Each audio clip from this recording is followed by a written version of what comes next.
More than 1 million Americans will lose their unemployment benefits after an emergency federal program expired on Saturday. Lawmakers failed to agree on an extension of the scheme before the U.S. Congress began its winter recess. Former President George W. Bush introduced the assistance plan in 2008 at the start of the recession. Under the program, jobless people received an average monthly stipend of $1,166 for up to 73 weeks. The White House says the benefits have kept millions of families out of poverty, but many Republicans argue that the scheme's annual $25 billion price tag is too expensive.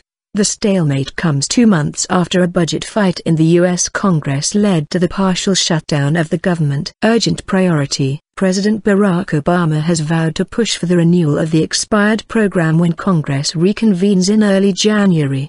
The president said his administration would, as it has for several weeks now, push Congress to act promptly and in bipartisan fashion to address this urgent economic priority. White House spokesman Josh Earnest said an estimated 1.3 million people will initially be cut off with the end of the emergency unemployment compensation. U.S. officials say millions more could be affected next year after they lose state benefits, which in many states expire after 6 months. The financial aid was designed to help U.S. citizens who lost their jobs during the recession and were unable to find new work while receiving the state benefits. The U.S. unemployment rate fell to a 5-year low of 7% in November, according to the U.S. Labor Department. But the long-term jobless rate remains a problem for the economy, with some 4.1 million Americans currently out of work for 6 months or longer. There has been repeated political wrangling between the Republicans,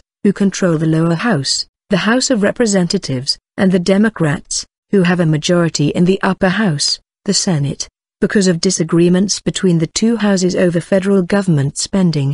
The U.S. Congress failed to pass a budget before the fiscal year ended on 30 September. Both sides eventually struck a last-gasp deal in October to end the federal shutdown and raise the federal debt limit.